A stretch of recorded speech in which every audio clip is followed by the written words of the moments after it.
नमस्कार दोस्तों, आज हम इस वीडियो में बात करेंगे राष्ट्रीय खेल पुरस्कार 2024 के बारे में।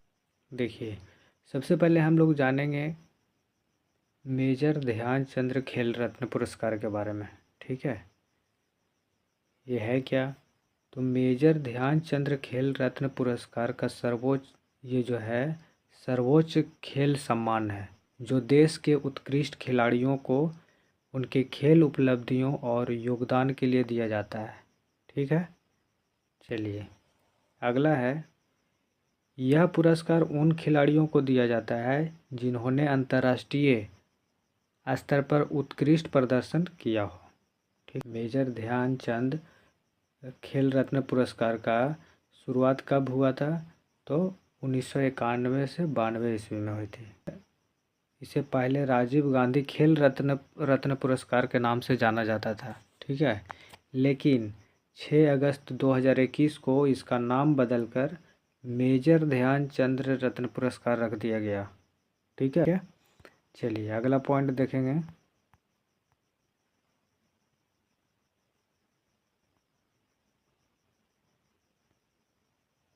अगला पॉइंट है दोस्तों, पुरस्कार का नामकरण, यानी कि इस खेल का नामकरण भारत के महान हॉकी खिलाड़ी मेजर ध्यानचंद के सम्मान में किया गया। ठीक है, जिन्होंने अपने खेल कौशल से भारत को 3 ओलंपिक स्वर्ण पदक 1928 में, 1932 में और 1936 में दिलाए थे। ठीक है, चलिए अगला, यह खेल मंत्रालय भारत सरकार द्वारा प्रदान किया जाता है। ये किसके द्वारा प्रदान किया जाता है? खेल मंत्रालय के द्वारा। ठीक है, इस खेल के दौरान क्या क्या दिया जाता है? 15 लाख रुपया दिया जाता है, एक पदक दिया जाता है और एक प्रशस्ति पत्र दिया जाता है। ठीक है, अगला पॉइंट है, सभी खेलों को शामिल किया गया है, चाहे वो ओलंपिक हो, पैरा ओलंपिक हो, एशियाई खेल हो, राष्ट्रमंडल हो खेल या अन्य मान्यता प्राप्त प्रतियोगिताएं हो। ठीक है,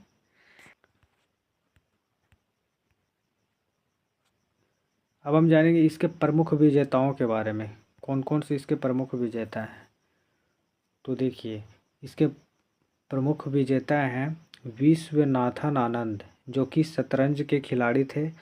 पहला विजेता थे विश्वनाथन आनंद, जो कि शतरंज के खिलाड़ी थे। ठीक है, अगला, दूसरा खिलाड़ी की बात करें तो वो 2000 से 2001 के बीच सचिन तेंदुलकर, जो कि क्रिकेट के खिलाड़ी थे, उन्हें ये पुरस्कार दिया गया था। ठीक है, और तीसरा नंबर बात करें तो वो 2001 से 2002 में लिएंडर पेस, ये जो टेनिस के खिलाड़ी थे, इन्हें ये पुरस्कार दिया गया था। ठीक है दोस्तों, चलिए अगला देखें। चौथा खिलाड़ी कौन थे जिन्हें ये पुरस्कार दिया गया था? तो वो थे अभिनव बिंद्रा, जो कि शूटिंग के खिलाड़ी थे। ठीक है, चलिए अगला है, 2016 से 2017 में पीवी सिंधु, जो कि बैडमिंटन के खिलाड़ी हैं, उन्हें भी ये पुरस्कार दिया गया था। ठीक है, चलिए अगला पॉइंट देखते हैं। 2020 में रोहित शर्मा, रानी रामपाल, विनेश फोगाट, मनिका बत्रा, है ना, और मनियप्पन थंगावेलु को दिया गया था ये पुरस्कार। ठीक है, चलिए अगला पॉइंट है, अब जानेंगे 2021 में नीरज चोपड़ा, जो कि भाला के खिलाड़ी हैं, भाला फेंक खिलाड़ी, जो कि टोक्यो ओलंपिक 2020 में स्वर्ण पदक विजेता थे, है ना। चलिए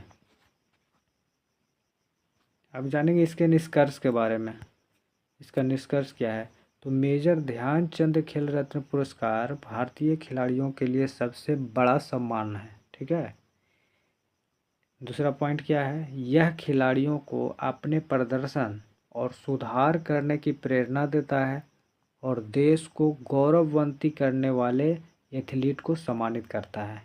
ठीक है, चलिए अब हम लोग जानेंगे कि 2024 में कुल कितने लोगों को ये पुरस्कार दिया गया है।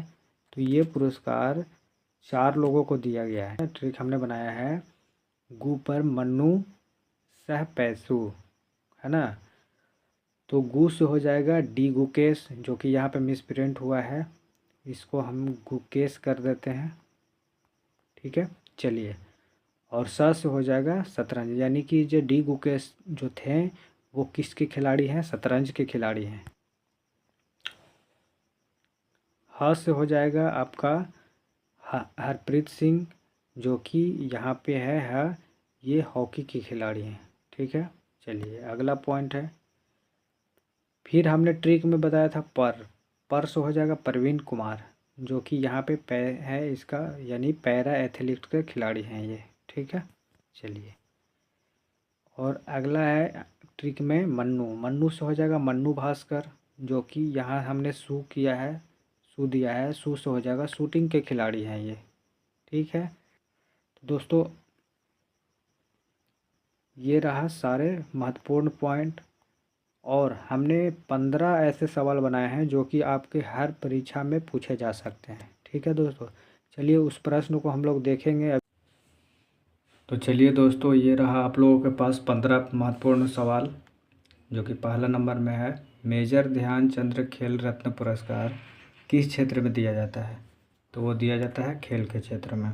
दूसरा प्रश्न है, इस पुरस्कार की स्थापना किस वर्ष हुई थी।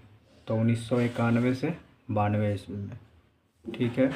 अगला तीसरा सवाल है, मेजर ध्यानचंद खेल रत्न पुरस्कार का पहला विजेता कौन थे। तो वो थे विश्वनाथन आनंद, ठीक है। चलिए, चौथा सवाल है, इस पुरस्कार का नाम पहले क्या था। तो इस पुरस्कार का पहला नाम क्या था, राजीव गांधी खेल रत्न पुरस्कार। चलिए, पांचवा सवाल देखते हैं, 2021 में इस पुरस्कार का नाम बदलकर क्या रखा गया। तो मेजर ध्यानचंद खेल रत्न पुरस्कार। छठा सवाल है, यह पुरस्कार कितने वर्षों के खेल प्रदर्शन के आधार पर दिया जाता है। तो 4 वर्ष, ठीक है। अगला है सातवां सवाल, कौन सा खेल सबसे अधिक बार इस पुरस्कार से सम्मानित हुआ है। तो वो है एथलेटिक्स, ठीक है। अगला 8वां नंबर, सचिन तेंदुलकर को यह पुरस्कार किस वर्ष मिला था। तो कब मिला था, 2010 में। चलिए, अगला है, मेजर ध्यानचंद खेल रत्न पुरस्कार का नाम पहले क्या था। सॉरी, ये दो बार क्वेश्चन में प्रिंट हुआ है, 2 बार क्वेश्चन ये टाइप हो गया है, ठीक है। अगला सवाल देखते हैं, मेजर ध्यानचंद खेल रत्न पुरस्कार के विजेताओं को क्या प्रदान किया जाता है। तो पदक, प्रमाण पत्र और नगद पुरस्कार कितना है, 15 लाख रुपया, ठीक है। चलिए, अगला है सवाल, 11वां नंबर सवाल है, पुरस्कार किस दिन प्रदान किया जाता है। ये जो है मेजर ध्यानचंद खेल रत्न पुरस्कार किस दिन दिया जाता है। तो वो 29 अगस्त को, उसी दिन क्या है, राष्ट्रीय खेल दिवस मनाया जाता है, ठीक है। चलिए, अगला सवाल, सबसे कम उम्र में यह पुरस्कार जीतने वाले खिलाड़ी कौन हैं। तो वो हैं डी गुकेश, जो कि 18 साल 7 महीने 20 दिन उनका उम्र है ना। इसके पहले कौन थे। तो वे थे अभिनव बिंद्रा। इसके पहले कौन थे, अभिनव बिंद्रा। अगला सवाल है, नीरज चोपड़ा को मेजर ध्यानचंद खेल रत्न पुरस्कार किस वर्ष दिया गया। तो 2021 में, ठीक है। अगला, और नीरज चोपड़ा किस खेल से संबंधित है। तो ये हैं भाला फेंक, ठीक है। चलिए, अगला सवाल है, कौन सा पुरस्कार भारतीय खेलों में सर्वोच्च सम्मान है। तो वो है मेजर ध्यानचंद खेल रत्न पुरस्कार, ठीक है। चलिए, अगला सवाल है, लास्ट सवाल देखिए दोस्तों, लास्ट सवाल है, हाल ही में मेजर ध्यानचंद खेल रत्न पुरस्कार कितने लोगों को दिया गया। तो बता दें, ये है 4 लोगों को। कितने लोगों को दिया गया, 4 लोगों को दिया गया, ठीक है दोस्तों। इसका हमने ट्रिक भी बताया है इसके पहले, तो दोस्तों उम्मीद है ये वीडियो आप लोगों को पसंद लगा होगा दोस्तों। तो ज़्यादा से ज़्यादा शेयर करें और कमेंट में ज़रूर बताएं कहीं पे त्रुटि पाई जाए तो। और हाँ, अगर PDF चाहिए तो हमारा वीडियो के डिस्क्रिप्शन में टेलीग्राम पे लिंक है, वहाँ से आप ज्वाइन करके PDF प्राप्त कर सकते हैं। धन्यवाद।